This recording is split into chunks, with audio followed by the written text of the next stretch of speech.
Hello, my friends. We need to talk about something that I know is quietly keeping so many of you stuck. And it is this fear that if you start a coaching business, you're going to lose your license. I hear it all the time. Carly, is this even legal? What if my licensing board finds out? Am I allowed to call myself a coach? Am I allowed to market my credentials as a coach? What if I accidentally cross a line and I lose everything I worked for? Listen, this does not mean that you're not cut out for this if you have all of these questions. This just means you're smart. You're discerning. Smart people ask questions. It means you care about doing things the right way. You worked really hard for your license. So what I want to do in this episode is remove the fear, replace it with clarity. I'm going to answer all of the most common questions I hear about protecting your license when adding coaching. Because here's the truth. You're not going to lose your license for becoming a coach. You can put your license at risk if you don't understand how to properly separate the two. And that's what's not going to happen under my watch. So today I'm going to walk you through what actually needs to be in place to protect your license, what gets therapists in trouble, and how to confidently build a coaching business the right way. Let's dive in. Let's talk about what's really going on. Let's just name what's actually happening for most of you. You've been thinking about coaching for a while. You've Googled it. You've scrolled past all of the therapists turned coaches who are doing the thing. You've Googled what's the difference between therapy and coaching. You've Googled how can I protect my license when adding coaching. You've bought a course or two. Maybe you've started mapping out ideas. But every time you get close to taking action, there's this voice that kicks in. What if I mess this up? Am I doing this the right way? What if I say the wrong thing? What if somebody reports me? So instead of moving forward, you stay in a research mode, hence the nonstop Googling. You're overthinking. You're having conversations with other clinicians who are telling you, you can't do this. Oh, you can do this. You don't know who to believe. You're waiting. You're second guessing. And what I want you to understand is this. You're not stuck because you don't know how to coach. You know how to coach. I would say you're probably already coaching and it's just happening under your quote unquote private practice because you're a therapist who has a private practice. Therefore, you think you're doing therapy. And yeah, you are doing therapy sometimes, but sometimes you're probably also coaching. I think therapists get so tripped up about what they're actually quote unquote doing. Like, what am I doing right now? Am I doing coaching? Am I doing therapy? And they get all weird about it. We're going to talk about that a little bit later in the episode. But it's not always about what you're doing, the modality that you're using. It's really the problem that you're solving. Are you treating medical necessity or is it a more situational, non-clinical, less severe problem? If it's the latter and it's a less severe, more situational problem, you're not treating medical necessity, well, guess what? You're coaching. So I could bet money, because I see this all the time, and this is me in my own private practice, that you're coaching already, but you're still stuck in the state of, I don't feel safe enough to start. I don't feel safe enough to create a whole separate business just for coaching because I don't want to mess up my license. I don't want to jeopardize what I worked for. So here's the most important concept in this entire conversation. We have to understand the core difference first before we move into the nitty-gritty logistical things that you need to do to protect your license. Maybe you've Googled, what is the difference between therapy and coaching? Maybe you've left more confused. I would say the most confusing definition, the one that I disagree with, which is maybe one of the most common definitions, is therapy is treating the past and coaching is treating the present and the future. Well, I know as a therapist and a coach, you can treat and work with past, present, and future in both a therapeutic and a coaching relationship. So I alluded to this earlier, but I'm really going to drive this home now. The definition and difference that I would like for you to adapt, and that is therapy is treating medical necessity. Textbook, DSM criteria, medical necessity. Coaching is more situational, non-clinical, less severe problem.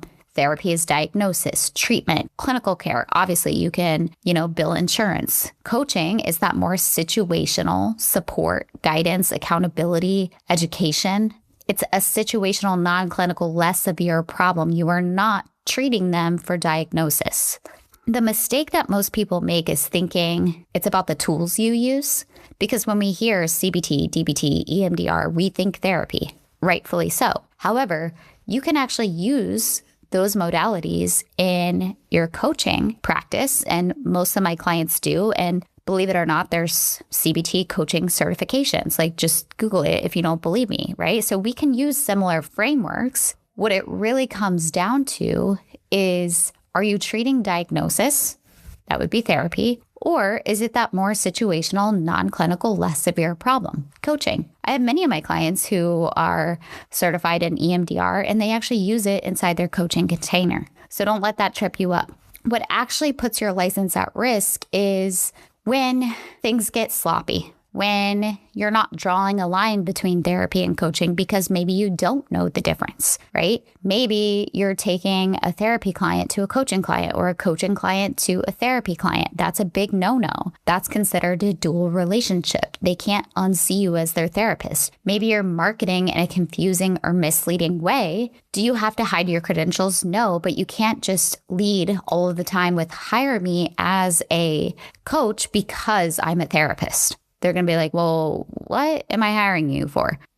Are you marketing your therapy services or are you marketing your coaching services? So do you have to hide your credentials? No, it's definitely a huge point of difference that you have, that you hold a license and you have a clinical background, but that can't be your lead marketing tool, is hire me as a coach because I'm a therapist. You also can't operate under the same structure with no separation. You have to have a separate business entity. So the key word for you to remember in all of this is separation. Everything needs to be separate. Back when I was a full-time therapist, there was nothing I dreaded more than facing a giant stack of paperwork by the end of the day. If you feel the same way, you're going to want to check out Therapy Notes. It's a complete practice management system with everything you need to manage patient records, schedule appointments, meet with patients remotely, create rich documentation, bill insurance right at your fingertips. My favorite part is their new AI tool, Therapy Fuel, and it can also simplify client histories, document client communications, streamline insurance entry, and there's still more to come. It's no wonder Therapy Notes is the leading behavioral health EHR. Find out yourself why thousands of therapists nationwide love it. Visit therapynotes.com and use code CARLY to try it for free.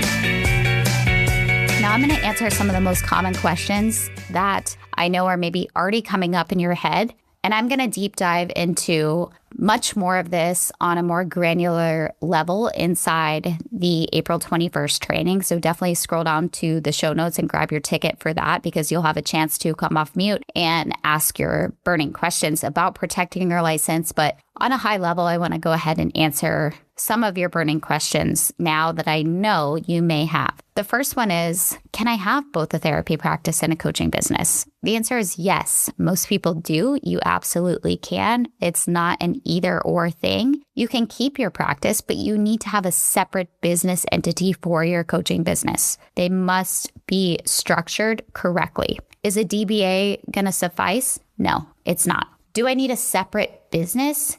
Yes. You need a separate LLC, for example. Okay.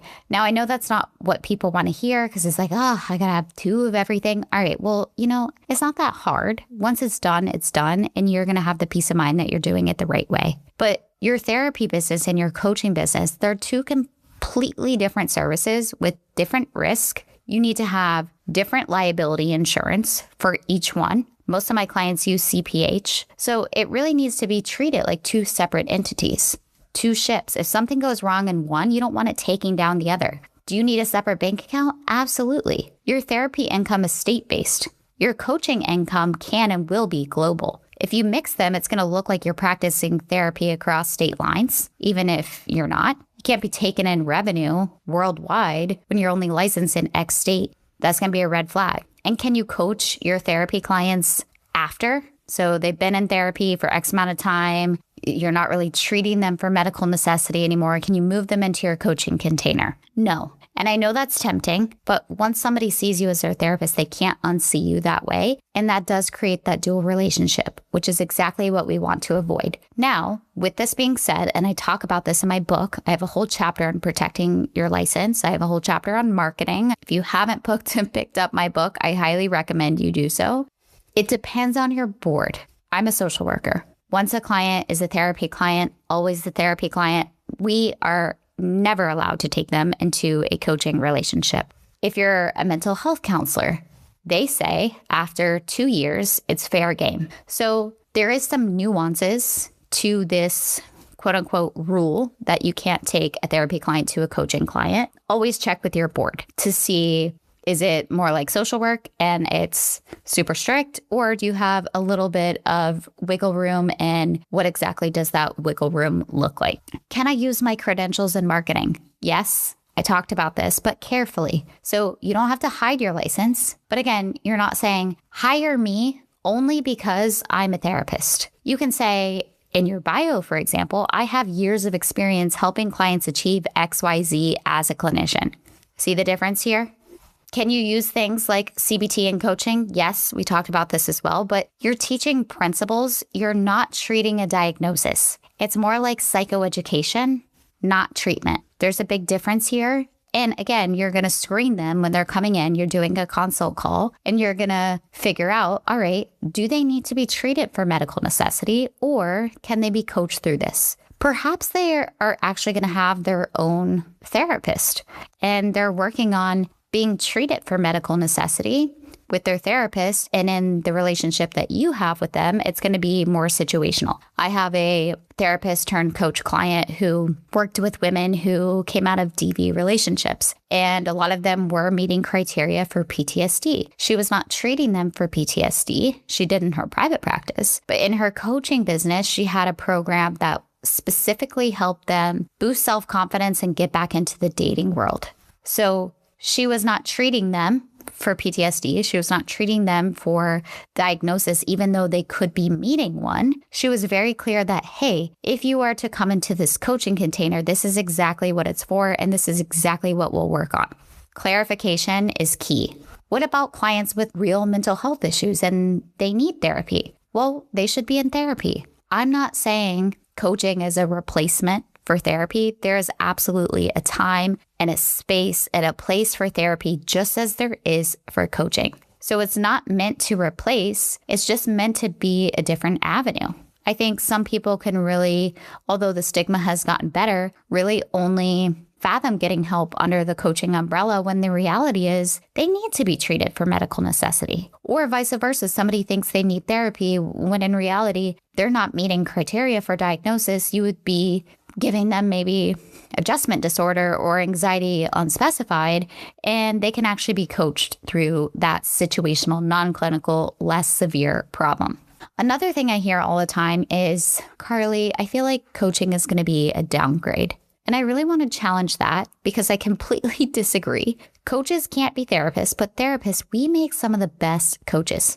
Maybe that's me being biased. I don't know, but it's not replacing your identity. It's expanding it. I always call it a bonus identity. And the truth is, some clients stay in therapy for years, spending tens of thousands of dollars. On average, maybe $150 a session, 3 years, that's about $36K. When in reality, they didn't need to be treated for medical necessity. They could have came into your perfectly curated signature high ticket program, $3,000 to $5,000, a 4-month program with like-minded people on the same exact journey, and gotten faster, easier results with a proven system. That's the ultimate win-win. You're going to save them years of their life, thousands of dollars, get them faster results, and you're also going to leverage your time, technology. You won't have to repeat yourself, leverage all of your clinical knowledge. You're going to have more freedom.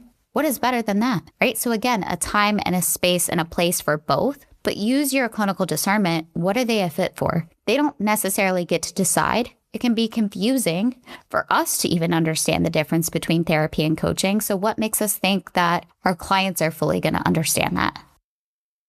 Okay, really quick. If you're listening to this and thinking, this all makes sense, but I don't trust myself to navigate this alone, I have something for you. I'm hosting a live 90-minute workshop called How to Protect Your License When Adding Coaching. It's happening April 21st. Grab your ticket. It's in the show notes. If this episode is hitting for you, this is going to be your next step. We're covering legal structure, what to say, what not to say, how to set up your offers, how to separate everything properly so you can stop guessing. I'm walking you through the exact framework I created with my attorney, same framework I've used to help well over 400 clinicians add coaching, build their coaching business safely, ethically, legally. I can't wait to see you there. It's all happening April 21st. All right, let's get back into it. What I want to drive home and end with is if you feel stuck, it's not because you don't have options. It's just because you don't have the clarity you need and the next steps. And when you don't feel clear, you don't move. You stay in analysis paralysis. We've all been there. But when you understand how to do this properly, everything opens up. I always say the fear of protecting your license is not an excuse to not add coaching, to not have an additional revenue stream, to not impact more lives, to not have the freedom, flexibility, and security that you so deserve and desire. You can scale your income. You can work with clients globally. You can create leveraged offers, and you can still protect your license. It's honestly not that hard, especially when you have the blueprint that I'm giving you. I give you everything. I give you attorney-approved coaching contracts, privacy policy, disclaimer, terms and conditions, everything that you need to have on your website, clauses that you can add to your private practice paperwork. It's all there for you. It's not that hard. What insurance to get, where you can go, what to say to your clients. So here's what I want to leave you with. You are not stuck because you can't do this. You can do this. You just don't feel safe enough. And my job as a therapist turned coach myself, one who has coached thousands of clinicians to successfully build their coaching business ethically and legally, my job is to make you feel safe doing this, because adding coaching will absolutely change your life. It will change your client's life. It will change the world. We are creating a movement right now, therapists adding coaching. You see it everywhere. I know you do. You can stop overthinking. You can stop waiting. You can finally build the business that you have been thinking about for months or for years. You have worked way too hard for your license to stay stuck in a model that no longer fits your life. You don't have to choose. You don't have to choose between being ethical and being successful. You get to have both. So if you're ready for that next step, I'd love to invite you to join me on April 21st, where we're going to talk about this in much more detail. I cannot wait to see you there. The link is in the show notes. My love is with you, and I'll see you in the next episode.